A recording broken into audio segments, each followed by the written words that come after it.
திருச்செந்தூர் வேலவன் பாதம் பணிந்து, என்னுடைய குருநாதர் தெய்வ திரு முத்தூர் ராமசாமி ஐயா அவர்கள் பாதம் பணிந்து, அர்த்தநாரீஸ்வரர் பாதம் பணிந்து, ஆஞ்சநேயர் பாதம் பணிந்து, காலபைரவர் பாதம் பணிந்து, என்னுடைய தாய் தந்தையரின் பாதம் பணிந்து, நமது ஸ்ரீ ஈசன் ஜோதிட அறக்கட்டளை நடத்தும் 32வது மாதாந்திர கருத்தரங்கிற்கு வருகை புரிந்திருக்கும் அனைத்து நல்லுள்ளங்களுக்கும் மீண்டும் என்னுடைய நன்றியை உரித்தாக்கி,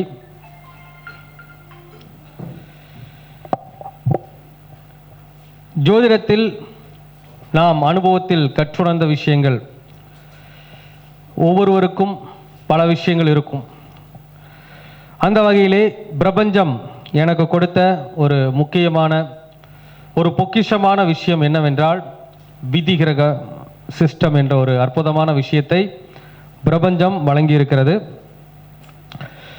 இன்று நான் பேச எடுத்துக்கொண்ட தலைப்பு, வாழ்க்கை முழுவதும் உங்களுக்கு யோகத்தை செய்யக்கூடிய கிரகம்.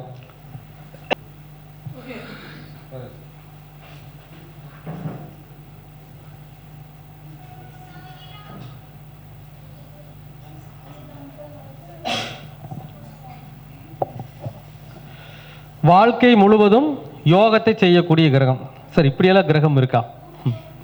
சார் 9 நவகிரகங்கள் இருக்கு, நீங்க என்ன வாழ்க்கை முழுவதும் யோகத்தை செய்யக்கூடிய ஒரு கிரகம் அப்படின்னு சொல்றீங்க?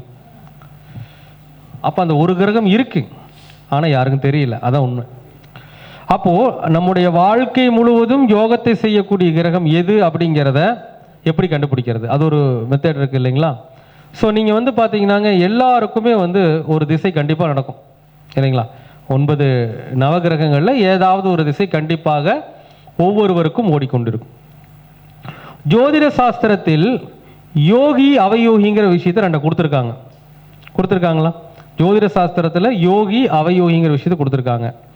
இந்த யோகி அவயோகிங்கிற கான்செப்ட் அப்படிங்கிறது பொதுவாக அவங்க பிறந்த நாம யோகப்படி சொல்றது. ஒரு திசைக்கு யோகி அவயோகின்னு இருக்காங்க, அது தெரியுமா? திசைக்கு யோகி அவயோகின்னு 2 பேர் இருக்கிறாங்க. அது வந்து நாம தான் எடுத்து கண்டுபிடிக்கணும்.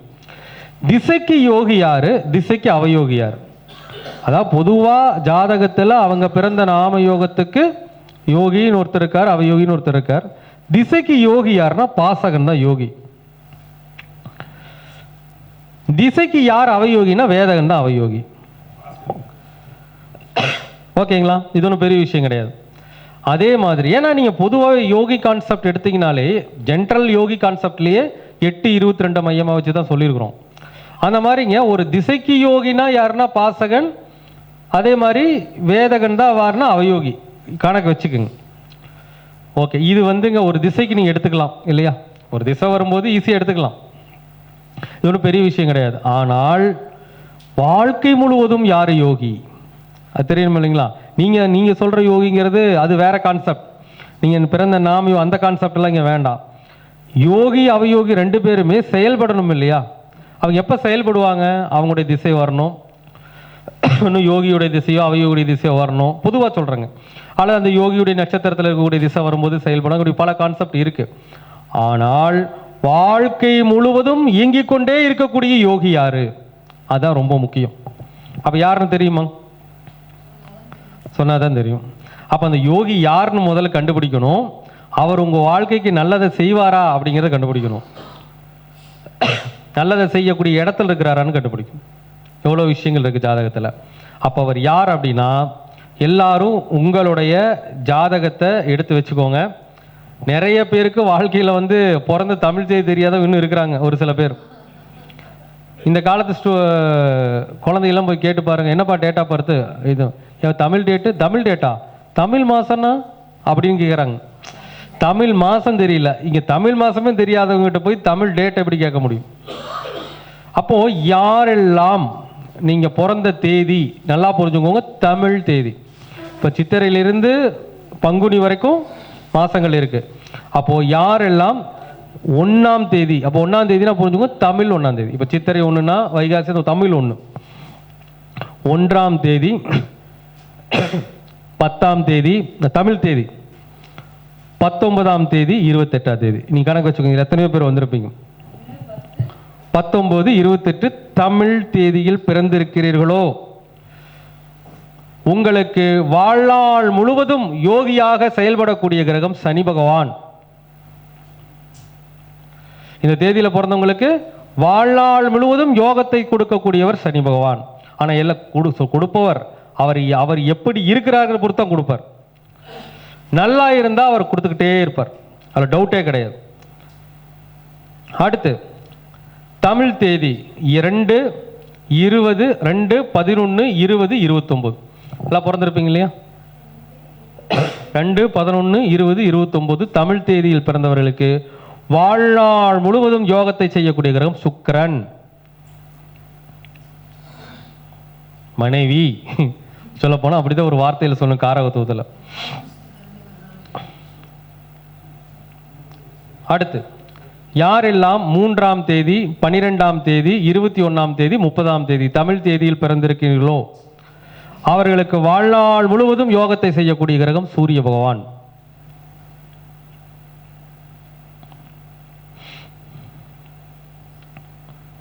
இப்போ யாரெல்லாம் 4ஆம் தேதி, 13ஆம் தேதி, 22ஆம் தேதி, 31ஆம் தேதியில் பிறந்திருக்கீங்களோ அவங்களுக்கு வாழ்நாள் முழுவதும் யோகத்தை செய்யக்கூடிய கிரகம் கொஞ்சம் அப்படியே ஓரமாக வச்சிருங்க, கடைசியாக வருவோம். அது கடைசியாக வருவோம், ஏன்னா இப்போ சொன்னதுக்கு புரியாது. ஓகேங்களா? இப்போ நீங்கள் மற்ற 7 கிரகத்துக்கு எழுத போகிறீங்களா, அது நல்லா மைண்டில் வச்சுக்கோங்க. இப்போ அந்த 7 விஷயத்துக்கு எழுதுனா மைண்டில் வச்சுக்கோங்க, அதுதான் உங்களுக்கு ஒன்றா வரும். சரி, அடுத்து யாரெல்லாம் 5, 14, 23 தேதியில் பிறந்திருக்கிறீர்களோ 32 வச்சுக்கோங்களேன். சில மாதங்களில் தமிழ் தேதியில் 32 வரும். அப்போ அடுத்தவங்க அது கேள்வியா 32ல் பிறந்தன்னு ஒரு கேள்வி கமெண்ட் பாக்ஸில் வரும். அதுக்கு விஷயம் நான் பார்த்தீங்களா?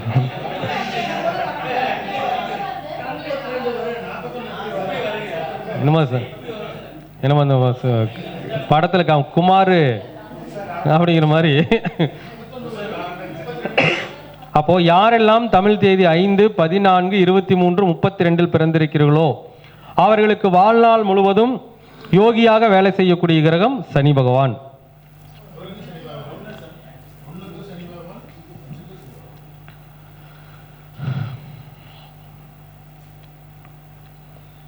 யாரெல்லாம் 6, 15, 24ஆம் தேதியில் பிறந்திருக்கிறீர்களோ அவர்களுக்கு வாழ்நாள் முழுவதும் யோகத்தை செய்யக்கூடிய கிரகம் சுக்கிர பகவான்.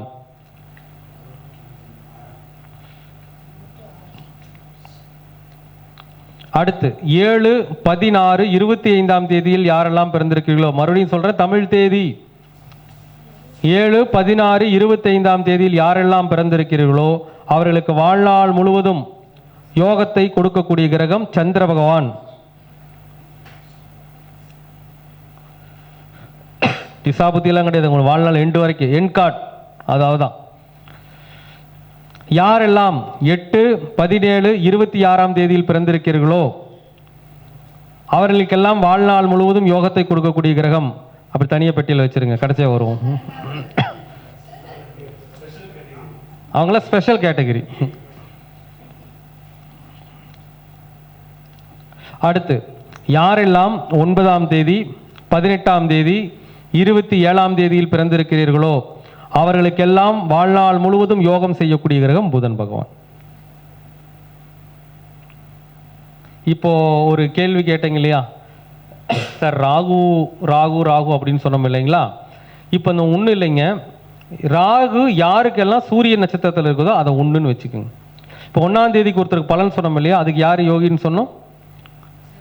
அதை கணக்கு வச்சுக்கோங்க. அப்போ ராகுவோ கேதுவோ சூரியனின் நட்சத்திரங்கள் இருக்கின்ற பொழுது அதுக்கு சனி பகவானை வச்சுக்கோங்க. ராகுவோ கேதுவோ, அதாவது நான் சொல்றது 4ஆம் தேதியிலையோ 13ஆம் தேதியிலையோ 22ஆம் தேதியிலையோ 31ஆம் தேதியிலையோ பிறந்தவங்களுக்கும் சரி, 8, 17, 26ல் பிறந்தவங்களுக்கும் சரி, அந்த ராகு கேதுக்கள் சூரியன் நட்சத்திரத்தில் இருக்கும் இல்லையா, இருக்காச்சு, அவங்களுக்கெல்லாம் சனி பகவானை வாழ்நாள் யோகியா வச்சுக்கோங்க. சந்திரன் நட்சத்திரத்தில் இருக்கும் இல்லைங்களா, சில நேரங்களில் சந்திரன் நட்சத்திரத்தில் இருந்தால் வாழ்நாள் முள்ளா அவங்களுக்கு வந்து சுக்கிரன் வச்சுக்கோங்க. ஆமாம், சந்திரன் நட்சத்திரத்தில் இருந்தால் சுக்கிரன். அது இந்த தேதியில் பிறந்து, இந்த சொன்ன தேதியில் மறக்கக்கூடாது. அதே மாதிரி செவ்வாயுடைய நட்சத்திரத்தில் இருந்தால் அவங்களுக்கு வாழ்நாள் முழுதும் சூரியனை வச்சுக்கோங்க. இந்த தேதியில பிறந்து செவ்வாய் நட்சத்திரத்தில் இருந்தா இந்த 4, 5 தேதி 6 தேதி. புதன் நட்சத்திரத்தில் இருந்தால் சந்திரனை வச்சுக்கோங்க. சுக்கிரன். செவ்வாய் நட்சத்திரத்தில் இருந்தா சூரியன். புதன் நட்சத்திரத்தில் இருந்தா சந்திரன். குரு பகவான் நட்சத்திரத்தில் இருந்தா சனி பகவான்.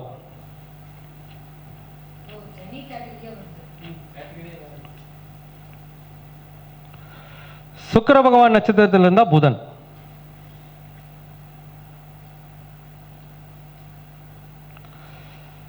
சனி பகவான் நட்சத்திரத்தில் இருந்தால் சுக்கிரன். இவங்க தாங்க சார் உங்க வாழ்நாள் முழுவதும் யோகத்தை அள்ளி கொடுப்பவர்கள். ஆனா இவங்க ஒரு குறிப்பிட்ட திசையில கொஞ்சம் பேக் அடிச்சிருவாங்க. அதெல்லாம் நம்ம ஆய்வுகள் தான் கொண்டு போகணும். அதுக்காக எல்லா ஒரு மனிதனுக்கு ஒரு 120 வயசு ஆளில் மொத்தமாக கொடுத்துருக்காங்கன்னா ஒரு 70, 80, மினிமம் ஒரு 70 வச்சுக்கோங்க. அந்த 70, 75க்குள்ள ஏதாவது ஒரு குறிப்பிட்ட திசையில் இவங்க பேக் அடிச்சிருவாங்க. அது என்ன திசைங்கிறது ஜோதிடத்தில் கொஞ்சம் உள்ள ஆழமாக போகணும். நம்ம இப்போ வந்து பொதுவாக சொல்கிறோம், கொஞ்சம் ஆழமாக அந்த திசைகளை உள்ள கணக்கீடு பண்ணணும். சரி, எல்லாருக்குமே இது யோகமா? சனி. சந்திர நட்சத்திரத்தில் இருந்தால் வந்து சுக்கிரன். செவ்வாய் நட்சத்திரத்தில் இருந்தால் சூரியன். புத நட்சத்திரத்தில் இருந்தால் சந்திரன். குரு நட்சத்திரத்தில் இருந்தால் சனி. சுக்கிர நட்சத்திரத்தில் இருந்தால் புதன். சனி பகவான் நட்சத்திரத்தில் இருந்தால் வந்து சுக்கிரன். இவங்க இந்த கிரகம் தாங்க சார் உங்களுடைய வாழ்நாள் வெற்றியாளர். இந்த ஒரு சூட்சமம் நம்முடைய இந்த இடத்தை தவிர வேற எங்கேயுமே உங்களுக்கு கிடைக்கவே கிடைக்காது. இது வந்து சத்தியமான வார்த்தை. பல ஜாதகங்களை ஆய்வு செய்து மாணவர்களுக்கு படிக்கக்கூடிய மாணவருடைய ஜாதகத்தை இது வரைக்கும் ஒரு கடைசி ஒரு 3-4 பேட்சில் போனவங்களுக்கு தான் இந்த விஷயமே கிடைச்சிருக்கு. அந்த மாணவர் ஒருத்தர் கூட இதை இல்லை என்று மறுக்கவே இல்லை. கடைசியாக அதை படித்த ஒரு 200 ஸ்டூடெண்ட்டுக்கு ஆய்வு பண்ணல, யாரும் மறுக்கல. ஸ்டூடெண்ட்டுக்கு எதுக்காகனா சான்று வேணும் இல்லைங்களா? மாணவர்கள் சான்று. கிளைண்ட்ஸ் எத்தனையோ இருக்கிறாங்க, அதெல்லாம் அவங்களுக்கு ஜோதிடம் படித்ததான் அவங்களுக்கு புரியும் நம்ம சொல்கிற உண்மையாக புரியல பொய்யான்ட்டு. சரிங்க, அப்போ இவங்கெல்லாம் வந்து வாழ்நாள் முழுவதும் யோகத்தை செய்யக்கூடியவர்கள் அப்படின்னா அது கிரகம் எப்படி இருக்கணும் பார்க்கணும் இல்லைங்களா? வாழ்நாள் முழுவதும் யோகத்தை கொடுப்பாரு நம்ம ஒரேடியாக முடிவு பண்ண முடியாது இல்லைங்களா? அப்போது நாம் இதுக்கு என்ன பண்ணணும்னா அந்த கிரகம் வலுவாக இருக்கிறதா? இப்போ நாம் சொன்னங்க, இப்போ உதாரணமாக மேடையில் நிரூபித்தா அதுக்கு பலன் எப்படிங்க? மேடையில் நிரூபித்தால்தான் அது உண்மை. இப்போல்லாம் மக்களுங்க ஜோதிடத்தை நாடுறது வந்து சாதாரணமாக யாரையும் நாடி போகிறதில்ல. யார்கிட்ட உண்மையான விஷயம் இருக்குன்னு தான் மக்கள் நாடி போகிறாங்க. அப்போ நம்ம எப்பவுமே நம்முடைய ஸ்பீச் ஆகட்டும், கிளாஸ் ஆகட்டும், உண்மைத்தன்மை இல்லாத ஒரு விஷயங்களோட நம்மகிட்ட இருக்காது. அதான் உண்மை. அந்த வகையில் இப்போ உதாரணமாக இத்தனை பேர் வந்திருக்கிறீங்க. இதில் யார் எல்லாம் தமிழ் தேதியில்னு சொல்லக்கூடிய 1ஆம் தேதி, 10ஆம் தேதி, 19ஆம் தேதி, அடுத்து 28ஆம் தேதியில் பிறந்திருக்கிறீங்க? யாராச்சும் ஒருத்தர் கை தூக்குங்க பார்க்கலாம். தமிழ் தேதி 2 பேருமே பிறந்திருக்கீங்க. அப்போ நீங்களும் ஒன்று. நீங்கள் எத்தனாம் தேதிங்க? ஐப்பசி 28. நீங்கள் என்ன டேட்டுங்க? மாதம் மாசி 19, ஐப்பசி 20. உட்காருங்க, பரவாயில்ல உட்காருங்க. ஓகே, இதெல்லாம் கணக்கில் வச்சுக்கோங்க. இப்போ நான் என்ன சொன்னேன்னா உங்கள் 2 பேருக்குமே வாழ்நாள் முழுவதும் யோகத்தை கொய்யக்கூடிய கிரகம் சனி பகவான்னு சொன்னோம். அப்போ உங்கள் ஜாதகத்தில் சனி பகவான் அமர்ந்துள்ள நிலை என்னவோ அதை நீங்கள் பார்க்கணும். அதை கெட்டியாக பிடிச்சிக்கணும். அப்படி பிடிக்கக்கூடாதுங்க, பார்க்கணும். இப்போ மேடம் நீங்கள் என்ன லக்கணம்? மகர லக்கணத்துக்கு சனி பகவான் 10ல் என்ன ஆவார்? உச்சமாவார். எங்க இருக்காருங்க சார்? மகர லக்கணத்துக்கு 10ல் தானே உச்சம் தானே? 10ல் தாங்க சார். ஏங்க அது எதுலையும் இருக்கட்டும் சார், அடுத்த விஷயத்துக்கு வருவோம், நெக்ஸ்ட் வருவோம் அடுத்த மீட்டிக்கு. இப்போ சனி பகவான் 10ல் உச்சம். நம்ம ஆளுங்க உச்சங்கிறாங்க. வக்கரமான நீச்சமாயிடுங்க சார். அது உச்சத்தில் ஒரு கிரகம் வக்கரம் பெற்றால் நீச பலனை அடைந்து விடும், அதான் உண்மை. அப்போ மேடம் அது உச்சமா நீச்சமானு மேடம் தான் சொல்லணும். சனி பகவான் வக்கரமா நல்லா இருக்காராம்? அப்போ பார்த்துக்கணும். எதையுமே நம்ம எடுத்தாம் பிடித்தோம் டக்குன்னு முடிவு பண்ணிடக்கூடாது. அப்போ ஜாதகத்தில் சனி பகவான் வாழ்நாள் முழுவதும் யோகத்தை கொடுக்கக்கூடிய கிரகம்தான். ஆனால் அவர் உச்சத்தில் வக்கரம் பெற்று நீச பலனை அடைந்திருக்கிறார். ஆனால் ஒரு சில பேருக்கு அது நீசம் நல்லதாகவும் மாறும். மேடம், நீங்கள் பிறந்த நாம யோகம் என்னது? என்ன யோகத்தில் பிறந்திருக்கிறீங்க? மறந்துட்டீங்களா? யோகத்தை தேடி வைங்க. என்ன யோகம்னு தேடி வைங்க. தேடி சொல்லு பாப்பா.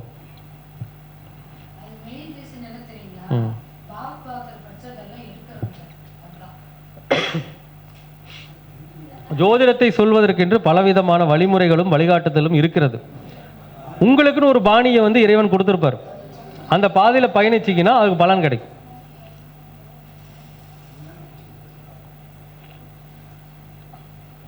என்ன நாம யோகம்னு கண்டுபிடிச்சி சொல்லுங்க, அப்பதான் பதில் சொல்லுவேன். சரி, ஐயா வந்துட்டார். ஐயாவை அடுத்து பிடிப்போம். 28. சரி, அவரே பிடிச்சிக்குவோம். ஐயா, நீங்க என்ன ரிஷப லக்னம்? ரிஷப லக்னம் வக்கரமா நல்லா இருக்காருங்களா? நல்லா இருக்காரு. ஓகே, நல்லா பிடிச்சிட்டோம். நீங்க பிறந்த நாம யோகம், நீங்கள் பிறந்த தமிழ் தேதி என்ன? அது என்ன மாசம்? ஐப்பசி 28. சனி பகவான் நல்லா இருக்கிறாரா இல்லை குறைந்த பாகையில் இருக்கிறாரா? ஒன்றும் வக்கரமெல்லாம் ஒன்றும் இல்லை, குறைந்த பாகை வக்கரமெல்லாம் ஒன்றும் இல்லை. ஓகே, உங்கள் ஜாதகத்தில் ஐப்பசி எத்தனை சொன்னீங்க? ஐப்பசி 28. ஐப்பசி 28 அப்படின்னு பார்த்தீங்கன்னா, ஐப்பசி 28க்கு ஐப்பசி 28ங்கும் போது சூரியன் கரெக்டாக துலாத்தில் இருப்பார் இல்லைங்களா? அப்போ விஷாகத்தில் இருப்பார். கரெக்டு தானே? இவருக்கு முடக்கு ராசி எதுங்க? முடக்கு ராசி எதுங்க? மகர ராசி, முடக்கு ராசி. அப்போ லக்கணத்துக்கு 9வது ராசி முடக்கு ராசி. அப்போ இவங்களுக்கு வாழ்நாள் முழுவதும் யோகத்தை கொடுக்கக்கூடிய சனி பகவான் பாக்கியத்தை முடக்கி 3ஆம் இடத்தில் அமர்ந்து முயற்சியை முடக்கி கொண்டிருக்கிறார். வாழ்நாள் முழுவதும் யோகத்தை கொடுக்கக்கூடிய சனி பகவான் உங்களை முடக்கி வைத்திருக்கிறார். எங்க உட்காந்து? 3ஆம் இடத்தில் உட்கார்ந்து உங்களை முடக்கி வச்சிருக்கார். அதனால தான் சொல்ற, வாழ்நாள் முழுவதும் யோகத்தை கொடுக்குங்கிறதுக்காக ஒரேடியே யோகத்தை கொடுத்துறாது. அந்த 9ஆம் பாவம் என்பது முடக்காக அமைந்திருக்கிறது. அப்போ அந்த முடக்காதிபதி போய் உங்களுடைய லக்கணத்திற்கு முயற்சிங்கிற ஸ்தானத்தில் உட்கார்ந்துருக்கனால உங்களுக்கு வாழ்நாள் முழுவதும் யோகத்தை கொடுக்கக்கூடிய சனி பகவான் கொடுக்க முடியாத சூழ்நிலையில் போய் சிக்கிக்கிட்டு இருக்கார். இதற்கு ஒரே நிவர்த்தி என்ன அப்படின்னு பார்த்தீங்கன்னா, கொடைக்கானல் பக்கத்தில் இருக்கக்கூடிய தாண்டுக்குடி முருகன் கோயிலுக்கு போகணும். எப்போ போகணும்னு கணக்கு இருக்கு. எல்லோருக்கும் எல்லா பரிகாரங்களும் ஒரே நேரத்தில் தீர்வு தந்துவது கிடையாது. உங்களுக்கு ஒரு காலம் இருக்கு, அது நான் அப்புறம் சொல்றேன். ஆனா கோவில் அதுதான். அப்ப நீங்க தாண்டுக்குடி பாலமுருகன் கோவிலுக்கு சனி பகவான் நின்ற நட்சத்திரம் எதுவோ அதில் செல்ல வேண்டும். இன்னொன்று, உங்களுடைய முடக்கு நட்சத்திரத்தில் ஒரு முறை செல்ல வேண்டும். அப்போ விசாகம் முடக்கு விசாகத்தில் சூரியன் இருந்ததுன்னா முடக்கு நட்சத்திரம் அவிட்டம். அப்போ அவிட்டத்தில் ஒரு முறை செய்ய வேண்டும். இதில் சில பேருக்கு என்ன தெரியுங்களா, இன்னும் இப்போ கிளாஸ் எடுத்துட்டு இருக்காங்க சார் இதை பற்றி. அதாவது சூரியன் இப்போ விசாகத்தில் 1 2 3 4 பாதம் இருக்குது இல்லையா? நம்ம ஆளுங்க எப்படி தெரியுங்களா, பாதத்தை கணக்கு போட்டுக்கிறது. இப்போ விசாகம் 1 2 3 அப்படின்னு பார்த்தா நமக்கு அவிட்ட நட்சத்திரம் முடக்கு நட்சத்திரமாக வந்துடும். இது விசாகம் 3 இருந்துன்னா அவிட்ட 3 அதெல்லாம் கிடையவே கிடையாது. 1ஆம் பாதம் தான் வரும் எங்கே இருந்தாலும். நீங்கள் முடக்கு நட்சத்திரமாக எது வருகிறதோ அந்த நட்சத்திரத்துல 1ஆம் பாதம் எங்கே இருக்குதோ அதான் நீங்கள் எடுத்துக்கணும். தலைப்பகுதி தான் எடுக்கணும். இப்படின்னு சொல்லி ஒரு கிளாஸ் எடுத்துட்டு இருக்கிறாங்க. கண்டிப்பாக கூடாது. அப்போ அவருக்கு 10ஆம் இடம் முடக்கில்லை, 9ஆம் இடம் தான் முடக்கும். அப்போ அவருடைய அதிர்ஷ்டகர பாவம் முடக்கு. அப்போ நீங்கள் என்ன பண்ணுறீங்கன்னா, இந்த தாண்டுக்குடி பாலமுருகன் கோவிலுக்கு வரக்கூடிய செப்டம்பர் அல்லது அக்டோபர் மாதத்தில் இதில் அவிட்டத்தில் ஒரு போயிட்டு வந்துருங்க. சரிங்களா? இதை போயிட்டு வந்துட்டு இன்னொரு முறை வரும், அது எந்த டைம்னு நம்ம சொல்கிறோம். அப்போ இந்த காலகட்டத்தில் போய் அவரை கும்பிட்டுட்டு சரி வந்ததுக்கு பிறகு பிடிச்சிக்கோங்க சனி பகவானை. வாழ்நாள் ஃபுல்லாக நீங்கள் வெற்றியாளர் தான். ஆனால் என்ன திசை நடக்குதுன்னு பார்த்துக்கணும். உங்களுக்கு என்ன திசை நடக்குதுங்க? அப்போ முடியாது. அங்கேயே எத்தனை வருஷம் இருக்குதுங்க சுக்கிர திசை? இன்னும்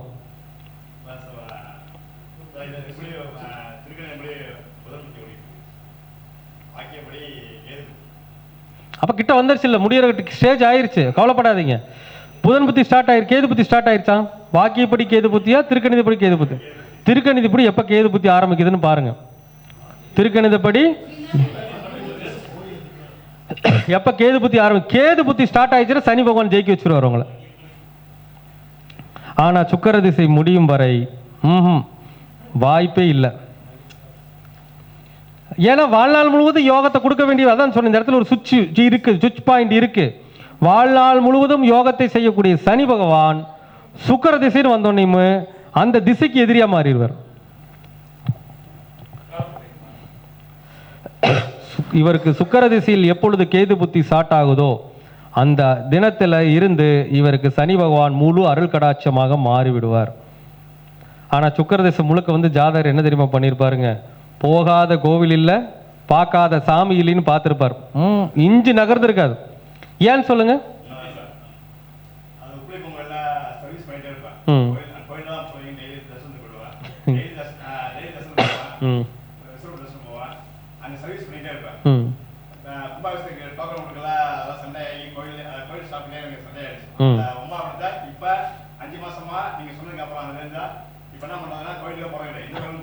கொஞ்சம் நல்லா இருக்கும்.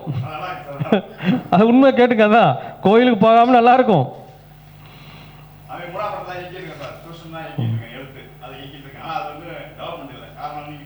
இதுதான். இதாவது உங்களுக்கு என்னன்னாங்க சார், ஒரு சில பேருக்கு நான் என்ன சொல்றேன்னா, ஒரு ஜாதகத்தில் 9ஆம் இடம் முடக்காகிவிட்டால் கோவில்கிற பாவம் தான் உங்களுக்கு முடக்கே. அப்போ அதுவும் ரிஷப லக்கணக்காரங்களுக்கு 9ஆம் இடம் முடக்காயிருச்சுன்னா, அதுவும் சுக்கிர திசை வந்துச்சுன்னா எந்த கோயிலுக்கு போனாலும் என்ன பிரயோஜனம் வேலைக்கு ஆகாது. ஆனால் ஒரு கணக்கு வச்சுக்கோங்க, அந்த சனி பகவான் மறைந்திருந்தா கோயிலுக்கு போனால் யோகம் கிடைக்கும். அதில் ஒரு சில உள் சூட்சமங்கள் அப்படிங்கிறது நமக்கு இருக்கும். அப்போ உங்களுக்கு ஒன்றும் வேண்டியது இல்லைங்க, இன்னும் கொஞ்ச நாள் தான் வெயிட் பண்ணுங்க. கொஞ்ச நாள் கேது புத்தி உள்ள வந்துருச்சுன்னா உங்கள் வாழ்க்கையை சனி பகவான் மேலே கொண்டு வந்து விடுவார். உங்களுடைய சூரிய திசை தான் உங்களுக்கு யோகாதிபதி திசை. அந்த இடத்துல என்ன உங்களுக்கு ப்ளஸ் அப்படின்னா, உங்களுக்கு வாழ்க்கை முழுவதும் யோகத்தை செய்யக்கூடிய சனி பகவான் திசையிலும் யோகாதிபதியாக வந்து விடுவார். அப்போ சூரியன் வரைக்கும் வெயிட் பண்ணுங்க. வந்தோடனே இந்த முடக்க அடிச்சிருங்க, அவ்வளோதான், முடிஞ்சிச்சு. முடக்க நிவர்த்தி பண்ணிட்டீங்கன்னா நீங்கள் ஒரு வெற்றியாளர்.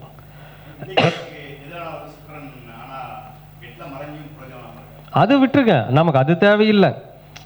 உங்களுக்கு நீங்கள் பிறந்த தேதிக்கு யார் நண்பன், அவ்வளோதான் பிடிங்க. நீங்கள் பிறந்த தேதிக்கு எதிரியெல்லாம் அப்புறம் பார்த்துக்குவோம். நண்பனை பிடிச்சா வாழ வைப்பார், அவ்வளோதான் விஷயம். நீங்கள் வெயிட் பண்ணுங்க. இதுக்கப்புறம் என்ன பண்ணணும்?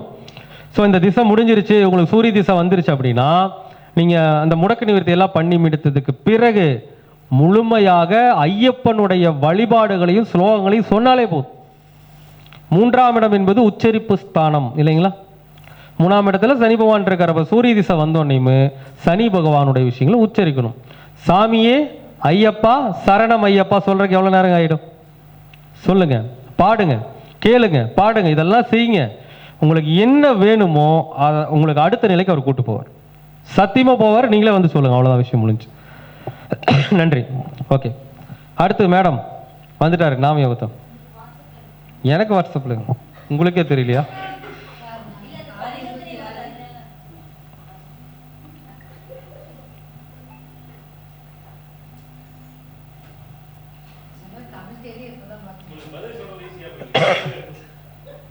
வேற ஜாதகம் வந்திருக்கு.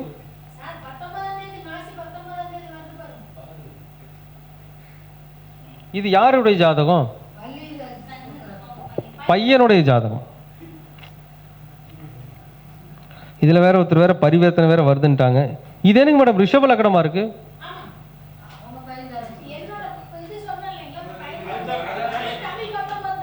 அதுவும் 19 தானா?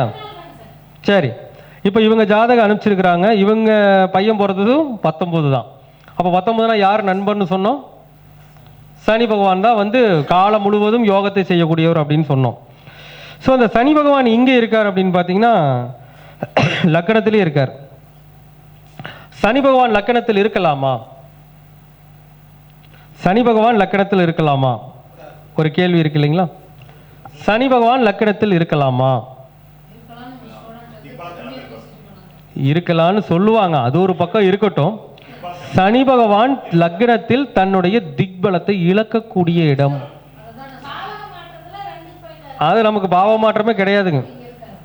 நம்ம கிளாஸ்ல பாவ மாற்றத்துக்கெல்லாம் வழியே கிடையாது. ராசி கட்டம் மட்டும்தான். இந்த இடத்துல ராசி கட்டம் நவாம்ச கட்டம் இந்த ரெண்டு தான். லக்னத்தில் சனி பகவான் நிஷ்பலம் அடைந்து விடுவார்.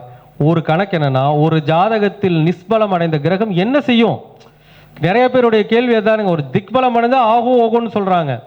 ஒரு ஜாதகத்தில் நிஷ்பலம் அடைந்த கிரகங்கள் என்ன செய்யும்? உயிர்காரகத்துவத்தை பழி வாங்கிவிடும். உயிர்காரகத்துவத்தை விட்டு விலகலைனா உங்களுக்கு வர அதிர்ஷ்டத்தை புற கெடுத்துரும். அப்ப இந்த ஜாதகத்துல சனி பகவான் யாருன்னா 9ஆம் வீட்டுக்குடையவர். அப்ப 9ஆம் இடம்னா யாரு? உயிர்காரகத்துவத்தில் யாருங்க? அப்பா. அப்ப இந்த ஜாதகர் அப்பாவை பழி வாங்கிடுவார். அப்பா விட்டு இந்த ஜாதகர் பிரிஞ்சே தீர்வர். என்னங்க மேடம் ஆனாரு? பிரிஞ்சுட்டார் இல்லையா? அவ்வளவுதான் விஷயம். அப்போ நல்லது, தப்புன்னு நினைக்காதீங்க. ஒரு ஜாதகத்தில் நிஷ்பலம் அடைந்த கிரகங்கள் தன்னுடைய உயிர்காரகத்துவ பலனை இழக்கும். அதான் உண்மை. அப்போ 9ஆம் அதிபதி நக்கரத்துல மறையலைங்க. சனி பகவான் மறைவு பெறல. ஆனா தன்னுடைய அந்த பலத்தை திக்பலத்தை இழக்கும் போது உயிர் காரகத்துவங்கள் அடி வாங்கிவிடும். அப்போ அவங்க அப்பா கூட இல்லை, அவர் பிரிஞ்சுட்டாருங்க மேடம். பேச்சுவார்த்தை இருக்கா? அவ்வளோதான் விஷயம் முடிஞ்சு. அப்போ இது நல்லதா கேட்டதா? நல்லது. அப்போ ஒரு கிரகம் அதற்குண்டான பலனை தானே செஞ்சிடும். சில பேர் அப்பா கூட இருக்க வச்சு செய்யும். என்ன ஜாதகரை முன்னேறி விடாம தடுக்கும். அப்போ இப்போ அப்பா விட்டு அவர் பிரிஞ்சது நல்லது. அப்போ அது வந்து சனி பகவான் பலமாயிடுவார். அடுத்து இன்னொரு உறவு இருக்கு. இன்னொரு உறவு யார் அது?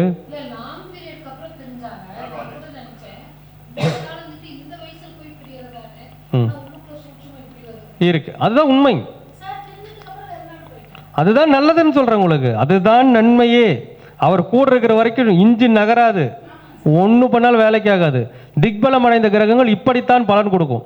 இதெல்லாம் அனுபவத்தில் பார்த்தது தான். நான் ஒன்றும் புதுசாக பார்த்து சொல்றது கிடையாது. அனுபவம் தான் எல்லாமே. அடுத்து இன்னொரு கிரகம் 10 திக்பலத்தை இழந்திருக்குது. யாருங்க? 10ஆம் அதிபதி திக்பலத்தை இழந்திருக்கிறார். 10ஆம் மன்னா யாரு? உறவுல யாரு? தயவு செஞ்சு மாமியார் இருக்கிற வீட்டில் கல்யாணம் முடிச்சிடாதீங்க. நான் சொல்ல அட்வைஸ் அதுதான். ஏனென்றால் 9ஆம் அதிபதி எந்த இடத்தில் வந்து திக்பலத்தை இருக்குது? லக்னத்தில் திக்பலத்தை இழக்கின்ற பொழுது அந்த 9ஆம் இடம் என்று சொல்லக்கூடிய அப்பாவை விட்டு முழுகி விலகி பின்புதான் ஜாதகருக்கு நடக்கக்கூடிய நல்ல விஷயங்கள் நடக்கிறது. லக்னம் தான் ஜாதகர் அனுபவிக்கக்கூடிய கொடுப்பினை. 10ஆம் அதிபதி லக்னத்தில் இருக்கின்ற பொழுது மாமியார் இருக்கிற வீட்டில் கல்யாணம் முடிச்சிங்க, ஜாதகருடைய செயல்பாடுகள் குன்றி போயிடும். அப்ப என்ன பண்ணலாம்? மாமியார் இல்லாத வீட்டில் திருமணம் செய்யலாம், அல்லது மாமனார் இல்லாத வீட்டிலும் திருமணம் செய்யலாம். ஆனா 3ஆம் இடம் நல்லா இருக்கா இல்லையா பார்த்துக்கணும். 3ஆம் இடம் நல்லா இருக்கு, சரிங்களா? அதனால வந்து நீங்க மேக்சிமம் வந்து மாமியார் இல்லாத வீட்டில் திருமணம் செஞ்சுக்கிட்டீங்கன்னா ஓகே. அவருடைய வாழ்க்கையில அந்த லக்கண குடும்பம் இவர் சொல்ற விஷயம்னா அப்பாவை பிரிய வேண்டும், மாமியார் இல்லாத வீட்டில் திருமணம் செய்ய வேண்டும். இது ரெண்டையும் பண்ணிக்கிட்டாலே சனி பகவான் முழு யோகத்தை கண்டிப்பா வந்து செஞ்சிருவார். அதாக மேடம் சொல்றேன், அந்த கொடுப்பினை அப்படித்தான் வரும். அடுத்து மாமியார் இல்லாத வீட்டில் பார்த்து முடியும். ஏன்னா மாமியாருங்கிற கிரகம் உள்ள வந்ததுக்கு அப்புறம் லக்கணத்தை அடிக்கும். அப்ப திக்பலம் இருந்த கிரகங்களுடைய விஷயங்கள் என்ன? அந்த உயிர்காரத்தை நம்ம பிரிஞ்சிடும். அதான் கணக்கு.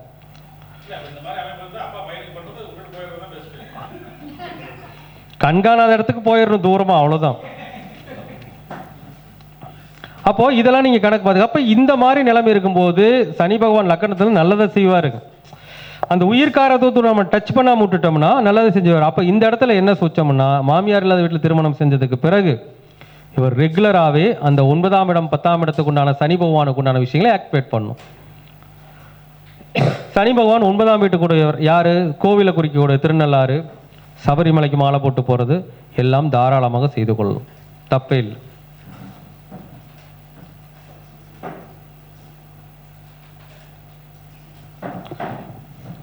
ஓகேங்களா? அப்ப இதெல்லாம் சூட்சமம். அப்ப ஒரு ஜாதகத்தை எடுத்துக்கிட்டோம்னா இந்த மாதிரி விஷயங்களை நம்ம வந்து கேதர் பண்ணி கரெக்டான நிலைமை கொண்டு வரணும். அப்பதான் அதுக்கான பலன் கிடைக்கும். ஆனா இந்த ஜாதகத்துல சனி பகவான் இருக்கிறது பகை நட்சத்திரத்துல இல்லையாங்க மேடம்? சனி பகவான் இருக்கிறது செவ்வாய்ங்கிற பகை நட்சத்திரத்தில் இருக்கிறார். ஆனா செவ்வாய் 8ல் இருக்கிறார். இப்ப சனி பகவானுக்கு செவ்வாய் நல்லது செய்வாரா கெட்டா செய்வாரா? 100% நன்மையை மட்டுமே செய்வார். சனி பகவான் பகை நட்சத்திரத்தில் இருந்தாலும் பகை கிரகம் 8ல் இருக்கிறது. கெட்டவன் கெட்டிடில் கிட்டிடும் ராஜயோகம். கெட்டு போயிட்டான். சனி பகவானுக்கு கெடுதல் செய்யக்கூடிய செவ்வாய் பகவான் கெட்டு போயிட்டார். அப்போ சனி அந்த பகை நட்சத்திரத்தால் கெடுதல் கிடையாது. ஓகேங்களா? அப்போ இதுதான் சூட்சமம். அப்போ நம்ம எந்த வழியில் போகிறோமோ அந்த வழியை கரெக்டாக பிடிச்சிக்கிட்டீங்க அப்படின்னா 100% நமக்கு வெற்றிகள் உறுதியாகும். சரிங்களா? பிடிச்சிக்கலாமா? சரி, ஓகே.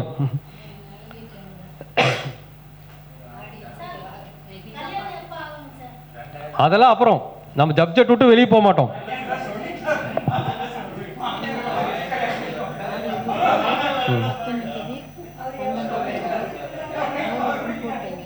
கேது என்ன நட்சத்திரம்? உத்திராடம். சரி, ஓகே.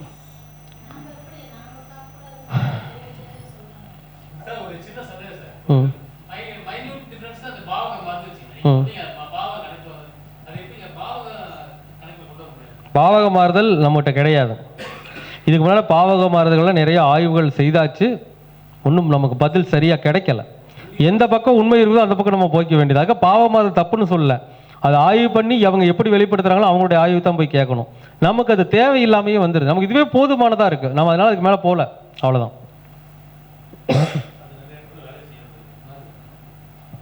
ஸோ அடுத்தபடியாக பார்த்தீங்கன்னா இப்போது இன்னொரு ஜாதகம் கொடுத்துருக்குறாங்க.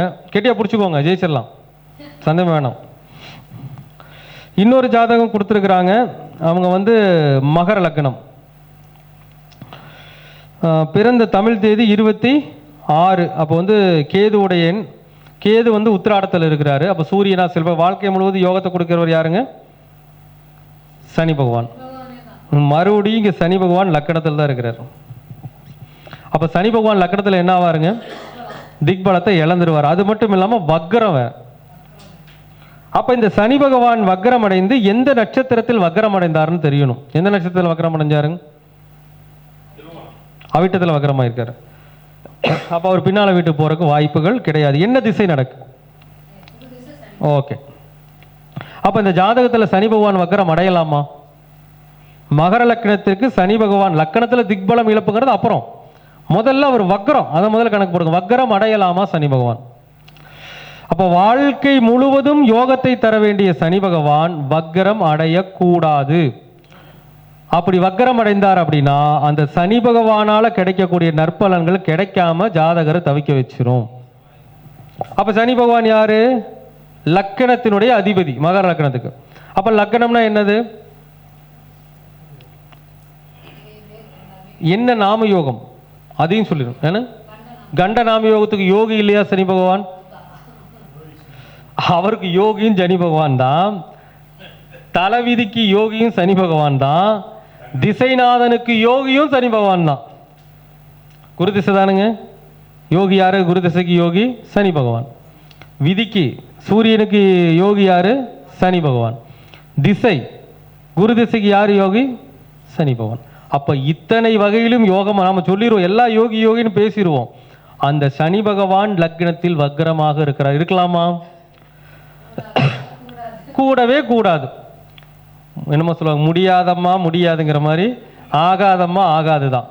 அப்ப லக்னத்தில் சனி பகவான் வக்ரகதியில் இருக்கிற போது என்ன பலன்? பலன் ஒன்று வேணும் இல்லையா? என்ன பலன் அப்படின்னா, அடிக்கடி சொல்லுவாங்க இல்லையா, ஜாதகர் மாடு மாதிரி உழைக்கிறாருங்க சார், ஆனா பலன் பிசுறு மாதிரி கிடைக்குதுங்கிற நிலைமை தான்.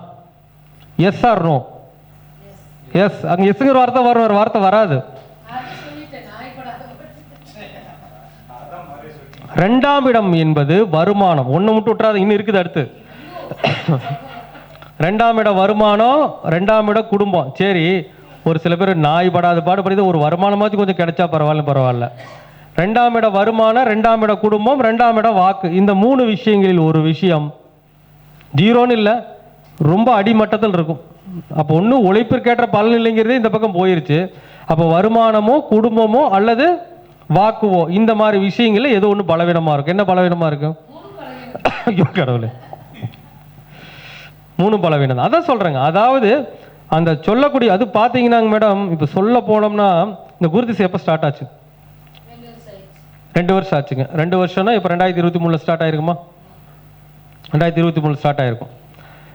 இப்போ போன வருஷம்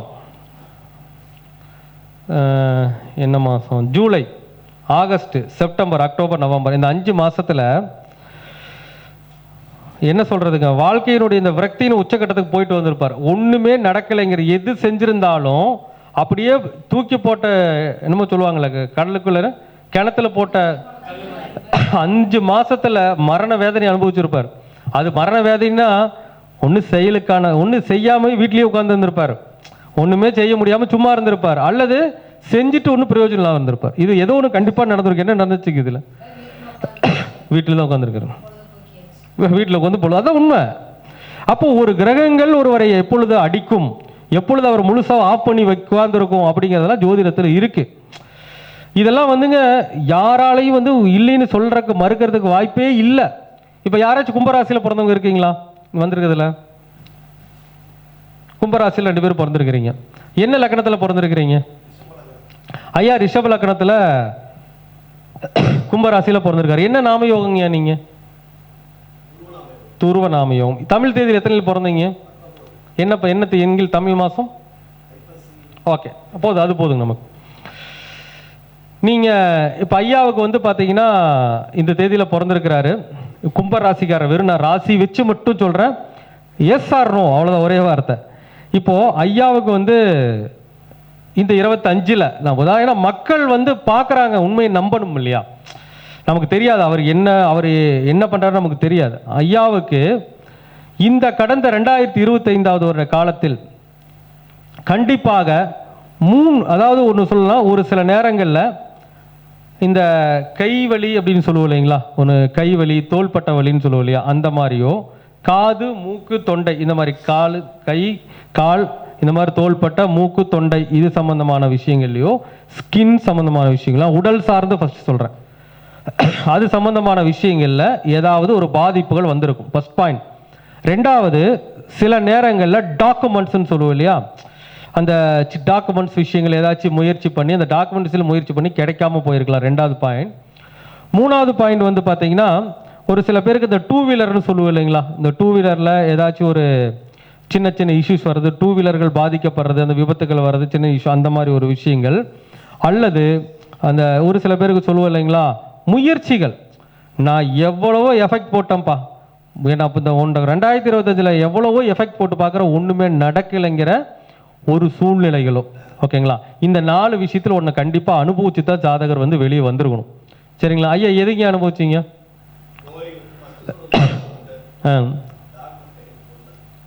டாக்குமெண்ட் போடல, வேற என்ன இருக்குங்க? வண்டியில் அடிபட்டாங்க. எதுலைங்க? அப்போ நடந்துச்சா இல்லைங்களா? சொல்லுங்க, நான் அவரை பார்த்து சொன்னா, அவரை நாம் பார்த்து சொல்லவில்லை. அங்கேதான் ஜோதிடத்தில் உள்ள சூட்சமங்கள் ஒளிந்திருக்கிறது. நடக்கும், இந்த காரியம் நடக்கும். அப்பதான் சொல்ல பார்த்தீங்களா, ஜோதிட சாஸ்திரத்தில் எந்த நேரத்தில் எது நடக்கும் என்பது இருக்கிறது. அப்போ உண்மையா வந்து நீங்க ஜோதிடத்தை கரெக்டா கணிச்சிங்கன்னா அது கண்டிப்பா நடந்தே தீரும். அதை வந்து நம்ம ஜோதிட வாடிக்கையாளர் பலன் சொல்றோம்னா, இந்த காலத்தில் இது நடந்துச்சா, எஸ் அப்படிங்கிற வார்த்தை மட்டும் தான் வரும். ஏன்னா அந்த அளவுக்கு நம்முடைய ஆய்வுகள் இருக்கிறது. அதனால சொல்றாங்க இல்லையா, ஒரு ஜாதகத்தை ஆய்வு செய்யறதுக்கு நாங்கள் கிட்டத்தட்ட 32 மெத்தட்ஸ் யூஸ் பண்றோம். அது 32 மெத்தட்ஸில் ஒரு 10 பாயிண்ட் 12 பாயிண்ட் ஒரு ஜென்ரலான பாயிண்ட்ஸாக இருந்தாலும் கிட்டத்தட்ட ஒரு 13-14 பாயிண்ட்ஸ் வந்து தெளிவான முறையில் எடுத்து தான் சொல்கிறோம். அதனால வந்துங்க நாம் வந்துங்க ஒரு சில இடத்துலலாம் பண்ணுற மாதிரி அவங்களா 4 ஆளை வச்சுக்கிட்டு அவங்களா ஜாதகத்தை போட்டுக்கிட்டு அவங்களா பதில் சொல்லிக்கிட்டு அந்த மாதிரி விஷயமே நம்மகிட்ட கிடையவே கிடையாது. இதுவே நேரடி கள ஆய்வு தான். அதனால் வந்துங்க இப்போ ஒருத்தர் உங்களுக்கு சொன்னோம், அவர் வாழ்க்கையில் 3மே சனி பகவான் தான். நான் என்ன சொன்னேன், வாழ்க்கை முழுவதும் யோகத்தை கொடுக்குற ஒரு சனி பகவான் சொன்னான். ஆனால் கொடுக்க முடியாதே, என்ன பண்ணுறது? அடுத்த கேள்வி வரும் இல்லைங்களா, என்ன செய்தால் அந்த சனி பகவான் இயங்குவார்? நீங்கள் நல்லா பாருங்கள், மகர லக்னத்துக்கு 2ஆம் அதிபதி லக்னத்தில் இருக்கார், வக்கரமாக இருக்கு. லக்னம் என்பது என்ன? தலை. அப்போ சனி பகவான் வக்கரமாயிட்டு மறுபடியும் வக்கரத்தை போயிருப்பாரா, போயிருக்க மாட்டாரா? அவர் பிறக்கும் போது சனி பகவான் வக்கரம் இல்லையா? அப்போ அவர் அது கோச்சாரத்தில் விழுகிறதான லக்கணம். அன்னைக்கு ஓடல கோச்சாரத்தில் நீங்கள் பிறந்த நேரத்துக்கு விழுகிறதா லக்கணம். அதுக்கப்புறம் அந்த சனி பகவான் மேலால் போயிருப்பார் இல்லையா? ஒரு கிரகம் வக்ர 2ஆம் அதிபதி லக்னத்தில் வக்ரம் என்றால் லக்னம் என்பது தலை. தலை வெட்டிடலாமா? வெட்ட முடியாது இல்லையா? தலையில் தான் முடி இருக்கிறது. நல்லா புரிஞ்சுக்கோங்க, 2ஆம் அதிபதி லக்னத்தில் வருகின்ற பொழுது வக்ரமாக இருக்கின்ற பொழுது மாசம் ஒருக்கா மொட்டை போட்டுக்கணும். ஒரு நாள் சனிக்கிழமை நாள் மாசம் ஒருக்கா மொட்டை, வாரம் ஒருக்கா சனிக்கிழமை நாள் மொட்டை, காலையில் எந்திரிச்சோன்னே மொட்டை போட்டால் கூட தப்பில்லை. பூமுடி நீங்க அப்படிங்கிறீங்க. பெண்கள் வேதனை தாங்காம எத்தனையோ பெண்கள் மொட்டை அடிச்சது உண்டு. நான் பலன் சொல்லி நிறைய பேருக்கு நான் பலன் சொல்லிங்க. ரொம்ப அப்படியே மண்டை வெடிக்கிற நேரத்தில் பெண்களே மொட்டை அடித்ததெல்லாம் உண்டு. எத்தனையோ கிளைண்ட்ஸ் அடிச்சிருக்காங்க. அதனால இப்போ ஒரு ஆண்களாக இருக்கும் பொழுது நம்ம என்ன பண்ணிக்கலாம், மொட்டை அடிச்சுக்கலாம். நீங்கள் பாருங்க, வக்கரம்னா என்னங்க? வக்கரம்னா என்னது? வக்கரமாயிட்டு மறுபடியும் வர்றது தானே. அப்போ நீங்கள் முடியை வலிச்சிட்டிங்கன்னா மறுபடியும் முடி வளருமா வளராதா? அப்போ வக்கரமான கிரகம் வக்கரமாயிட்டு மறுபடியும் முன்னால் போகுமோ போகாதா? அதுதான் கணக்கு. அப்போ இந்த ஜாதகர் அனுதினமும் மொட்டை அடித்தாலும் யோகம் உண்டு. அப்போ 2ஆம் அதிபதி லக்னத்தில் வக்ரம், மொட்டை அடிச்சுக்கிறோம். 2ஆம் அதிபதி லக்னத்தில் வக்ரம் என்கிற பொழுது, லக்னம் என்பது ஜாதகருடைய கொடுப்பினை. 2ஆம் இடத்தை முழுசா உற்றணும்.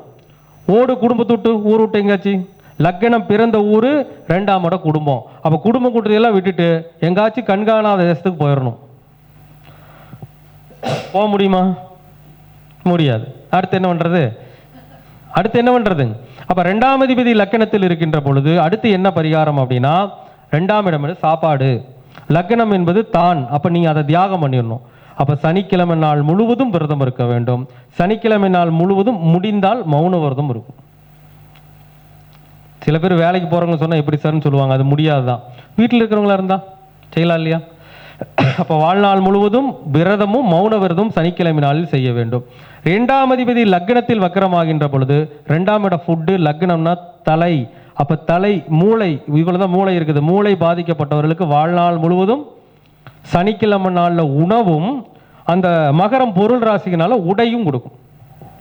அப்ப இத்தனை விஷயங்களை நீங்க செஞ்சீங்கன்னா அந்த சனி பகவான் அந்த ஜாதகரை ஜெயிக்க வைக்கிறதுக்கு போராடுவார். ஏன்னா சனி பகவான் சுத்தமா வலு இழந்துட்டார். அப்ப இந்த 3ஐயும் செய்யும் பொழுது அவர் அந்த அந்த உங்களுடைய தலைவிதிக்கு நண்பனாக வேலை செய்ய ஆரம்பிச்சிருவார். சொல்ல ஒண்ணுமே இல்லாததுக்கு இப்ப பரவாயில்ல பாக்குற நிலைமை கொண்டு வருவார். ஓகேங்களா? அப்போ பலன்கள் என்னங்க?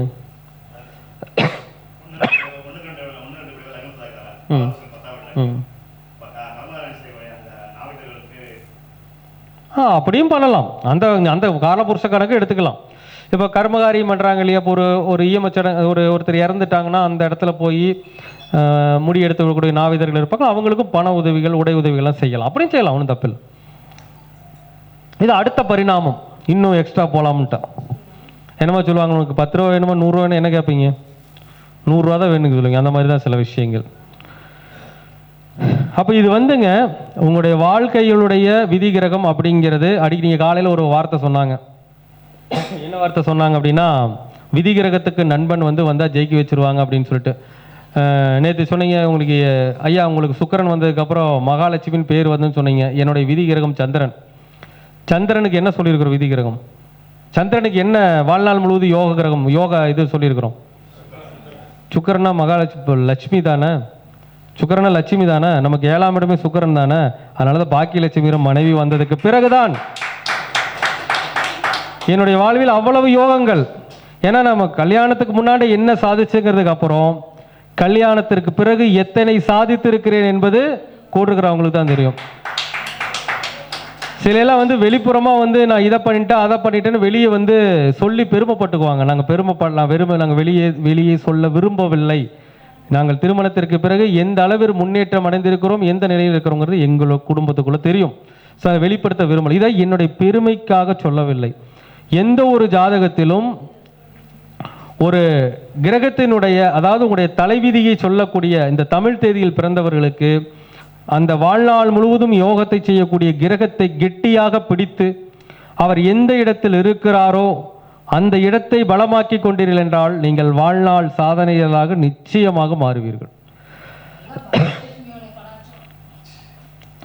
இதெல்லாம் உண்மைங்க. இதெல்லாம் நான் ஒரு பெருமைக்காக சொல்ற விஷயம் இல்லை. இதெல்லாம் விதி கிரகத்தை ஆய்வு செய்து தமிழ் தேதியை ஆய்வு செய்து அவங்க வாழ்க்கையில் வெற்றி பெற்ற ஏராளமான மனிதர்கள், பெரிய மனிதருடைய ஜாதகத்தில், அவருடைய ஜாதகத்தில் விதி கிரகத்திற்கு வாழ்நாள் முழுவதும் யோகத்தை செய்யக்கூடிய அந்த கிரகம் தான் வெற்றியை தந்திருக்கிறது என்பது ஒரு நிதர்சனமான உண்மை. ஆக வந்து இப்போ நான் சொன்ன ஜாதகத்தில் எல்லாம் பார்த்துருப்பீங்க. அப்ளை பண்ணும்போது திசையை கனெக்ட் பண்ணி அப்ளை பண்ணும். ஆமாம், இப்போ ஒன்றும் இல்லைங்க. இப்போ வாழ்நாள் முழுவதும் யோகத்தை செய்யக்கூடிய கிரகம்னு சொன்னோம். அவர் ஜாதகத்தில் நல்ல நிலைமையிலே இருக்கிறாருன்னு வச்சுக்கோங்க. அவருக்கு எதிரான திசை வரும் பொழுது அந்த இடத்துல அவர் 60% மைனஸ்க்கு போயிடுவார். அதுக்கு முழுசாக கெடுக்க மாட்டார். 60% மைனஸ், 40% ப்ளஸ் இருக்கும். திசை மாறிச்சுன்னா மறு 100% வந்துடுவார். இப்படி அதுக்குள்ள ஒரு சூழ்சூச்சம் இருக்குது. சரிங்களா? அதனால் நான் எல்லாருக்கும் சொல்லிட்டேன், உங்களுடைய வாழ்நாள் முழுவதும் யோகத்தை செய்யக்கூடிய கிரகம் யாருன்னு எல்லாருமே நோட் பண்ணி வச்சுருப்பீங்க. இப்போ என்ன அடுத்து பார்க்க வேண்டியதுன்னா, அந்த கிரகம் நல்லா இருக்கா இல்லை, அதை ஆக்டிவேட் பண்ணலாமா பண்ணக்கூடாதா, இதை தகுந்த ஜோதிடர்கிட்ட காமிச்சு இந்த கிரகம் நல்லா இருக்குது அப்படிங்கிறத முடிவு பண்ணிக்கிட்டு அந்த கிரகத்திற்கான தேவதைகள் எல்லாம் இருக்காங்க இல்லையா, ஒவ்வொரு கிரகத்துக்கும் ஒவ்வொரு தேவதைகள் இருக்காங்க இல்லையா. சூரியன்னா சிவன், சந்திரனா அம்பாள் பார்வதி, செவ்வாயினா முருகன், புதன்னா பெருமாள், குருனா தட்சிணாமூர்த்தி ஜீவசமாதி குருமார்கள் வழிபாடு, சுக்கரனா மகாலட்சுமி, சனி பகவான்னா காவல் தெய்வங்கள், ஐயப்பன் இருக்காங்க இல்லையா, இவங்களெல்லாம் கும்பிடலாம். ராகுனா துர்கா இருக்காங்கன்னா, கேதுனா விநாயகர் இருக்காங்க. இதெல்லாம் ஒன்றும் பெரிய விஷயமே கிடையாது. அதே மாதிரி ஒவ்வொரு கிரகத்திற்கான பொருள்கள் இருக்கிறது, ஒவ்வொரு கிரகத்திற்கான நிறங்கள் இருக்கிறது, எல்லாம் யூஸ் பண்ணிக்கலாம். நிறம் கூட ஜோதிடத்தில் வேலை செய்யும் இல்லைங்களா. அப்போது நாம் எந்த கிரகம்னு தெரிஞ்சுக்கிட்டு அந்த கிரகத்தை கரெக்டாக பிடிச்சி அதனுடைய வழியிலேயே கரெக்டாக பயணிச்சுட்டு போயிட்டே இருந்தீங்கன்னா படிப்படியாக உங்களுடைய வளர்ச்சி என்பது உறுதி செய்யப்படும். அப்போது உங்களுக்கு வாழ்வில் உங்களுடைய யோகத்தை செய்யும் கிரகம் என்ன என்பதை அறிஞ்சுக்கிட்டீங்க. அதை எப்படி செயல்படுத்துவது என்பதை அறிந்து சரியான முறையில் செயல்படுத்தி ஒவ்வொருவரும் வாழ்வில் ஒரு மிகப்பெரிய வெற்றியை அடைய வேண்டும் என்று கூறி என்னுடைய சிற்றுரையை நிறைவு செய்து கொள்கின்றேன். நன்றி, வணக்கம், வாழ்க வளமுடன்.